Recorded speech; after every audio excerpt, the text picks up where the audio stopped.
O Jornalismo na Rede de hoje recebe ele, que é carioca, mora em Anápolis e trabalha aqui em Goiânia, na Rádio Interativa FM. Ele que é flamenguista, poeta e músico.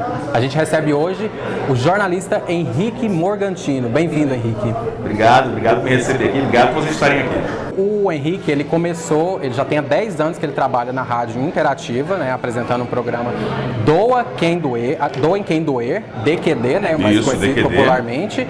E a gente quer saber um pouco como que é isso, fazer rádio durante esse tempo todo, com tantas evoluções, de redes sociais, internet, público, mudança de público. Como que é fazer isso? Como que é se manter num programa por tanto tempo dentro do veículo de rádio? Você sabe, eu acho, Thiago, que... primeiro que eu nunca fui radialista, né? Eu sou um jornalista e sou um jornalista cuja história é essencialmente de escrita. A minha paixão sempre foi o jornal. Eu tenho 20 anos, né, desde que me formei, sou da UFG. Então, a minha trajetória ela foi muito nessa linha. Né? E o rádio apareceu nesses acidentes que levam a gente a grandes coisas, a grandes mudanças. E eu acho que o programa e essa minha trajetória com essa pergunta que você fez tem muito a ver com a própria emissora. Né? A Interativa, que nasce com esse nome, numa época de transformações, de chegada de rede social, e essa missão de interagir, isso foi muito mais do que um nome, um slogan, uma sacada de marketing.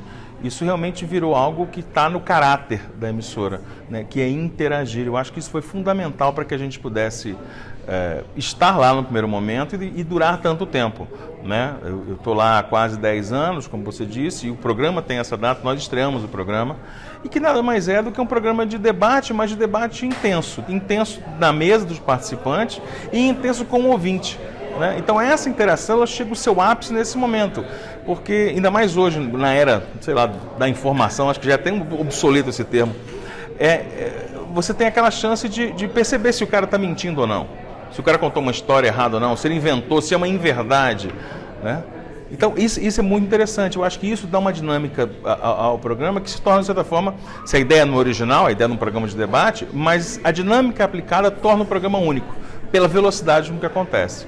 E aí a gente vem acompanhando essas transformações todas em relação a como é feito o rádio, a como é feita a comunicação mesmo, o diálogo, a como você monta uma estrutura de discurso, a como você conversa, ouve e responde o ouvinte. Eu acho que isso é bem interessante de perceber, porque é nítido essa transformação. E você acha que o rádio ele dá essa abertura para um diálogo mais pessoal, com o ouvinte, de opinião, ou você acha que não, é como os outros veículos? Não, pois é, eu acredito que isso depende muito de como o rádio é conduzido, né? De como o programa de rádio é conduzido, de como a grade de uma emissora de rádio conduz. E aí acho que a Interativa faz isso muito bem, e o DQD é um exemplo disso, exemplo dos outros 2 programas na grade, embora eu acredite ainda que o nosso é mais intenso, porque pela própria polêmica dos debates que a gente tem, né, dos temas, nós temos o ouvinte cativo. Aquele que ouve só para discordar de certos grupos, certas opiniões, aquele que só para concordar com o mesmo grupo que é rechaçado por outro. Então, acaba se criando, sim, uma relação, eu diria até comunitária. Né? É um programa de muita audiência, a gente não consegue ter uma dimensão, assim, eu digo, quando está fazendo, né? É um programa que tem, as pesquisas mostram, né, que a emissora mesmo faz, divulga, líderes de audiência, então, mas ao mesmo tempo a gente percebe que tem grupos que são fiéis em acompanhar e em participar, não é só em ouvir. Né? Eu acho que é isso, essa relação quase que pessoal. Nós estamos aqui hoje, tendo a oportunidade de lançar um livro. É uma obra que certamente vai ser consumida muito por esses ouvintes que nós fomos conquistando, cativando, conversando, evoluindo da rádio para as redes sociais, para ter um contato mais próximo. Né? Então isso cria essa simbiose de uma palavra-chave do que você falou, que é ser pessoal. E você falou do seu livro, vamos entrar nesse assunto também, que hoje especificamente o Henrique está lançando um livro que chama Coma Branco. Então, como que é isso? Você é jornalista, mas você também é poeta e, além de tudo, músico. Como que você mescla todas essas áreas e como que saiu essa produção? Esse é o meu, eu posso dizer que é o meu 3º ou 4º livro. É o primeiro que eu estou publicando. Né? Há outras obras que eu pretendo, e se alguém quiser ler, eu pretendo lançar. Mas aí no verso, né, na descrição sobre o autor, tem uma frase interessante que eu, né, como eu me defino, eu falo assim, olha, um dia eu quis ser músico, em todos os outros dias eu quis ser músico. Eu quis viver de música. Então, assim, a música está muito próxima a mim, né? Algo que tá no meu dia a dia. Eu sou um músico, eu costumo dizer para todo mundo, olha, na música eu fiz tudo, eu só não fiz sucesso. Então, assim, essa proximidade com a música, isso bem antes de pensar em trabalhar fazendo uma rádio musical, uma rádio que toca música, né? Então, essa proximidade com a música, especialmente com o rock, me levou a criar uma história. Essa história, ela consegue entremear fatos históricos da realidade, fatos reais, né? Aliás, até um pleonasmo, todo fato é real, mas fatos conhecidos aí do mundo da música, da história da música dos anos 90, com um personagem fictício. Então, ele é uma biografia, ele tem uma narrativa, uma biografia. É um relato biográfico de terceira pessoa de um personagem, né, que vai passando por vários momentos da música, por conta de situações íntimas da vida dele, e que o levam, de repente, a estar flertando com as grandes estrelas da música dos anos 90. Uma dica, você estava comentando sobre o título, né? O que é Coma Branco? É uma tradução literal de uma música do Marilyn Manson, cujo título é Coma White, né? E aí, claro, no livro tem, no momento certo, a explicação de por que aparece coma branco, o que causa esse coma branco e por aí vai. Mas é mais ou menos por aí. Para quem viveu essa época e gosta dessa época do rock dos anos 90, sobretudo da explosão do grunge, né, eu acho que vai se identificar muito em relação às músicas, a trilha sonora. Né? Como que é essa interação, mas ao mesmo tempo essa assiduidade que você tem com o seu público?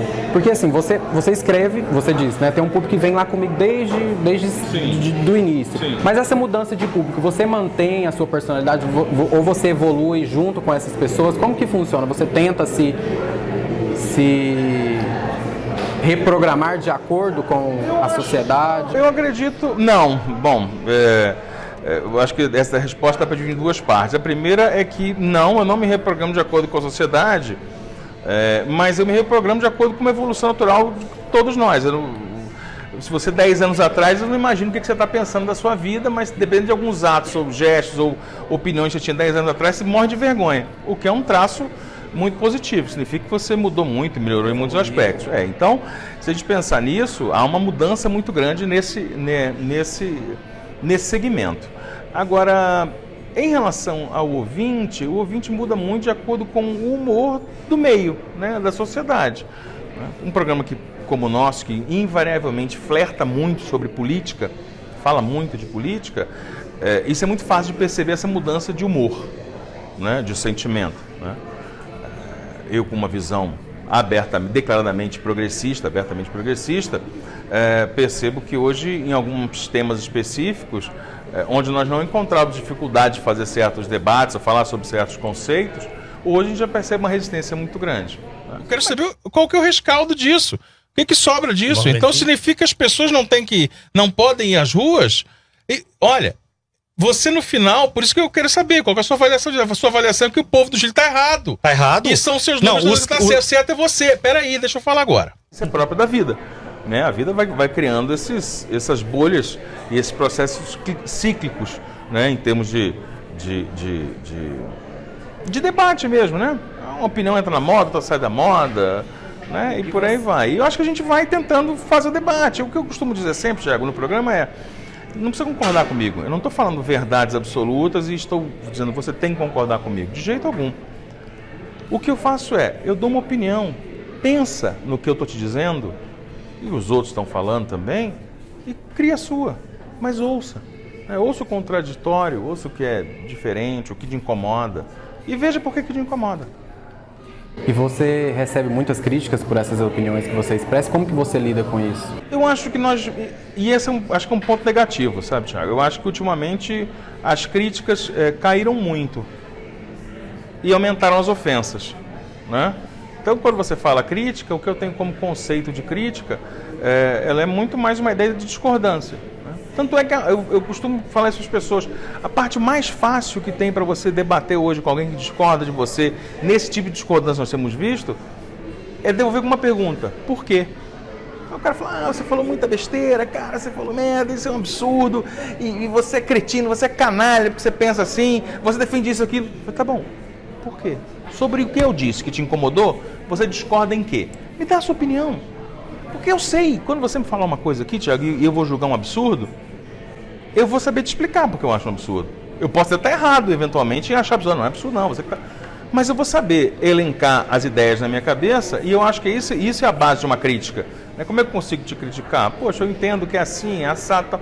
E as pessoas não estão muito ligadas a esse processo democrático da crítica. Elas estão muito, mas muito interessadas no ataque, na ofensa. Eu falava ali mais cedo agora, o quanto nós estamos muito mais dados ao ódio. E o ódio no discurso, até no discurso retórico, de uma conversa. Então, essa é uma parte negativa de resposta para a sua pergunta. As críticas diminuíram. O problema tem sido efetivamente as ofensas. E como que você lida com elas, a segunda pergunta? Eu tento lidar com a civilidade que acho que todo mundo deve lidar, tentar... às vezes perco a paciência na rede social, bloqueio. Eu venci, como tem muito tempo que a gente está fazendo isso, eu venci a fase de xingar de volta. Eu percebi que o pior castigo que pode se dar para um cidadão desse é deixar ele falando sozinho.